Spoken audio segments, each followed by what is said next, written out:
Hello everybody and welcome back to the next video. This time I'm going to talk about some map changes and some mechanical changes in Dota 2. The first part with the mechanical changes will be a little bit more boring because I can't really show stuff.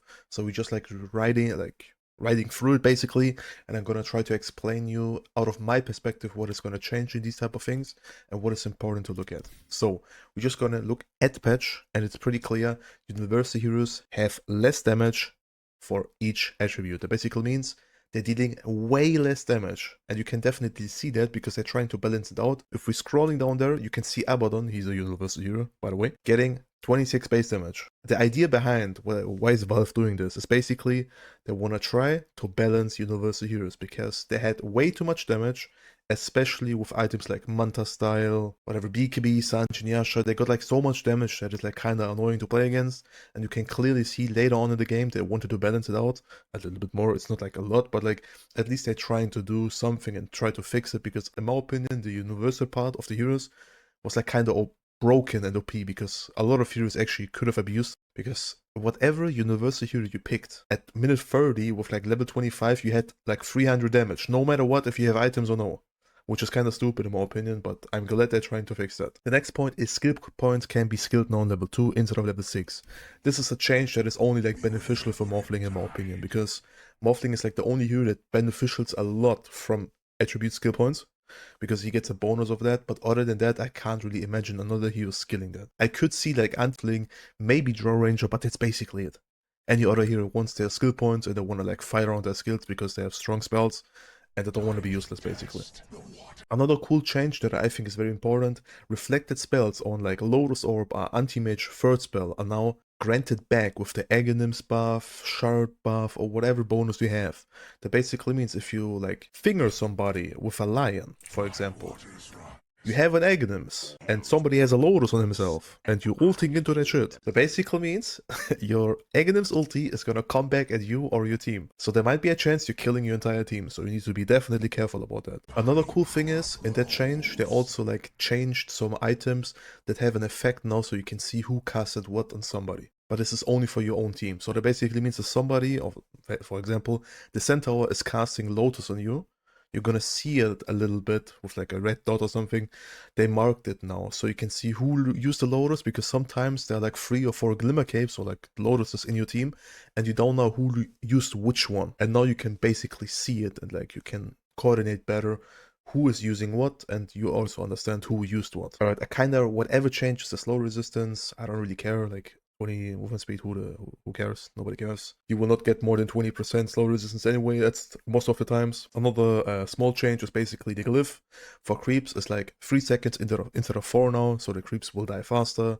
Keep that in mind if you like dive towers or trying to push high ground and you're glyphing for the creeps to stay alive or some bullshit like that. Another small change is basically at nighttime creeps are not gaining movement speed anymore, which was kind of not whatever, but a little bit weird that they did, because in my opinion they should have never been. Only heroes should actually get that bonus and have it. Alright, this is a big change though. If you have a big team fight coming, you're sending whatever, you're playing Morphling, you're sending your BKB to yourself, the team fight is starting, and you have your item into your backpack because you already like have 6 slots, whatever, you have like 2 branches like Gog, for example, in your inventory. The cool part is now you have 3 seconds to move the BKB into your inventory, and the BKB will be instantly there, which is very cool and can change a lot of team fights or whatever. Because for example, if you change up the if you change up the Satanic at the last point of the second where you're alive, and you can just use the Satanic and get 1 hit or crit off, you're full life, and you need to remember that. Trust me. That shit will never happen again where you start a team fight without the item, because you have to wait 6 seconds until your Satanic gets in and you have it active. Alright, the water changes are pretty simple. The water is on the map. If you go with the flow of the water, you get movement speed. If you don't go with the water, you don't get movement speed. That's basically it. There's nothing more than that. So as you can see, I'm going with the flow. I have 400 movement speed. I'm going against the flow. I have my basic and classic movement speed 275 with a Weaver. But if I go like this direction, for example here, you're still going a little bit with the flow. Just for a millisecond, but you're going for it, which is pretty cool and can actually help you. So another point is, these boys right there, alright? You can see them. They look pretty cute because they're like, I don't know what kind of animal they are, but they look pretty cute. But you need to remember these type of things. Each creep will upgrade every 5 minutes, and they start on minute 1 On minute 5, one of these boys will upgrade to level 2 and get stronger. Every 5 minutes, one of them will upgrade. It basically means at 15 minutes, they are basically a medium camp. And after that, after 30 minutes, there will be a big camp or like a strong camp. So you need to remember, the later the game goes, the harder these boys will be to kill, basically. If you are a core, it doesn't really matter, but for supports, it matters a little bit because you can't really kill them that quickly. But they also don't get that giga strong, so they're not like giga scary, but I just want to like give them the information that they're upgrading over time, and you need to keep that in mind, basically. Alright, the next change is my boy. If you look at this dude right there, it's pretty simple. He's gonna stay on the bottom pit for 15 minutes. Keep that in your head, 15 minutes. After that, he's gonna start walking over to the mid lane, to the other pit. And then he's gonna do the automatically kind of thing. Daytime, bottom pit, nighttime, top pit. I don't think if there's still the difference between like nighttime and daytime with the Aghanims or cheese. If there is, cool. I did not read that yet, but I think they didn't change anything, so I would guess it is like that. But another important thing is basically if he's walking, you need to be careful. If you get too close to him, he will throw you away, stun you for like a few seconds, and it actually deals a lot of damage. So keep that in mind. But the most important thing is, if you look at the Raw of Rush now, you remember the Raw? When he was like just screaming around so the enemies know you're doing Rush?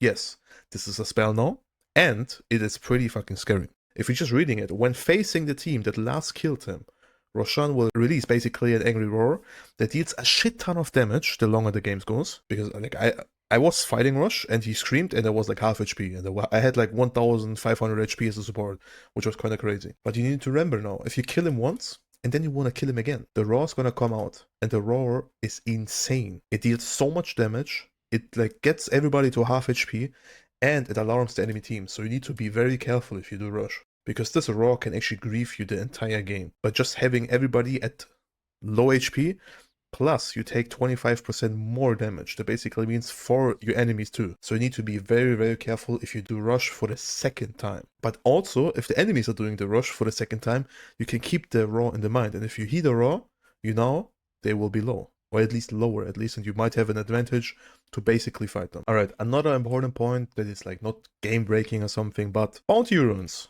I know everybody has a timing, guys, 3 minutes, bounty spawning. No, they basically changed it to 4 minutes. So keep in mind, there will be no bounty at 3 minutes. Or like every 3 minutes, whatever you want to call it. Every 4 minutes, there will be a bounty. The action runes are basically still the same every 2 minutes. After like 6 minutes, of course, like 6 minutes is the first action rune. And then after every 2 minutes, there will be an action rune. Alright, the next important point is the crafting system of your neutral items. It is very complex if you look at it first, but trust me, it is super easy to understand. The way it basically works is, if you look down there on the right side, tier 1 items 5 minutes, tier 2 items 15 minutes, tier 3 items 25, and so on. You need stones or emeralds, whatever you want to call them, to actually craft the items. So basically means you farm this camp, you just farm it, and you will see you get some stones after it. The stones are like kind of whatever because you're not benefiting of anything, but you have 2 now out of 5. That means you need to kill 2 more camps. If you do this, then you will see what's going to happen. You will be able to craft an item and put like an enchantment on it, or whatever you want to call that shit. Like, it is very cool because I like the idea, because if you're just looking at this, you can get the pick pole without any stats. You only have the pick pole active thing, which is pretty cool because you also don't have to use mana for it, because I think they changed it too, without like saying it in the patch, but I'm not sure. And then you need to decide an enchantment for it. You want the movement speed, you want the mana regen, you want the damage. In my opinion, the best 2 things for supports at least are basically movement speed and later on the GPM, like the being greedy part. There are several things that you can get if you just look in the patch. Like, there are so many things that you can get. You can get HP, you can get attack speed and bonus vision, you can get mana regen and magic resistance. Like, all of these things are cool. And the later the game goes, the stronger they will be. And you can even keep the pick pole sometimes and put the next tier of like enchantments on it. So you need to definitely remember that. So this is like basically a very cool enchantment at some point, and you will have a big benefit out of that. But if you look at even later on, like tier 4, tier 5, there are the things that are getting juicy. I know it is very hard to get there most of the time because it's like 30 to 40 or even 50 minutes. But if you're just looking down there, like 100 attack speed, 115 movement speed, that basically means you don't need boots anymore later on. Like, if there are tier 6 items, you basically don't need boots, which is insane. So you can have a very like big variety now, which I like, because in the old patch it was basically like, if you don't have RNG luck on your items, you're gonna miss out on a like beneficial like attribute you want to get. For example, some HP, some mana regen, some whatever. And now you can choose between it basically, which is pretty cool. And I like the idea because like now we're playing basically Minecraft and we can like build our village in the next patch, you know, which is like an interesting fact for Dota 2. But yeah, I hope you understand it, and I made it as understandable as possible, basically. All right, another point that is like mentionable is basically the XP rune. Instead of taking up an XP rune now, you need to stay in this totem for 3 seconds, as you can see here, to claim it. The problem is if somebody of the enemy team is staying in this as well, you cannot get it. You need to get him out of this area and you need to show dominance and you need to be the Giga Chat, otherwise you will not get your XP. So make sure either you have the stronger hero in a 1v1 or make sure you calling your teammates to protect the rune. What is also important to note, if 2 teammates or like 3 people staying in this rune, it does not get faster. It is always 3 seconds. Same on the Lotuses though. If you stay in there, you get the Lotus as you can see, but it's the same mechanic as an XP rune. If you stay in there, you're gonna get it after 1.5 seconds.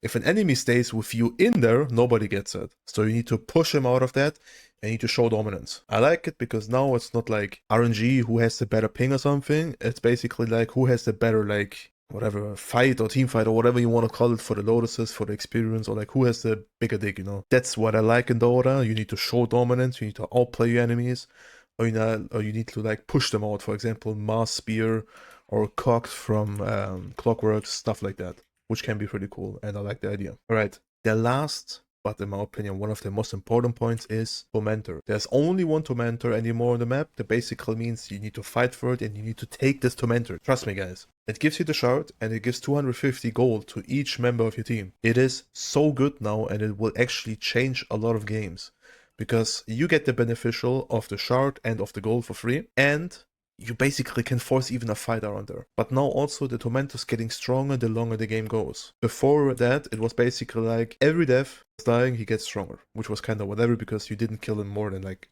I don't know, 3 or 4 times max. Only if the game goes for like 70 or 80 minutes, sure, but other than that, it's whatever. But trust me, you need to take this Tormentor. And I can even show you some stuff about it because it spawns now at 15 minutes.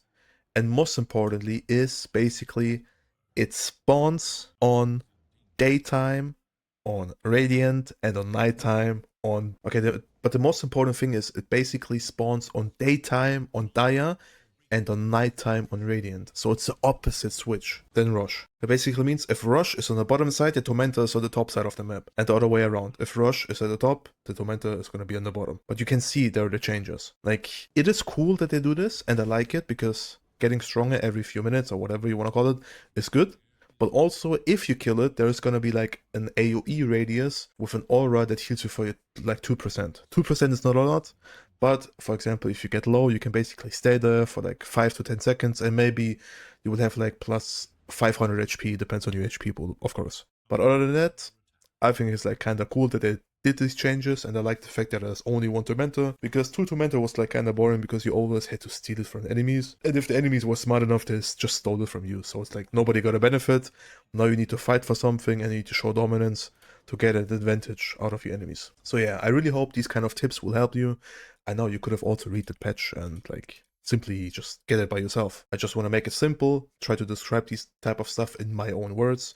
If you like it, make sure to hit the subscribe button, like the video, recommend it, whatever you want to do. I don't really care. It's up to you. I wish everybody good luck in the new patch, and we're going to see us in the next video. I appreciate the support. Bye bye and peace.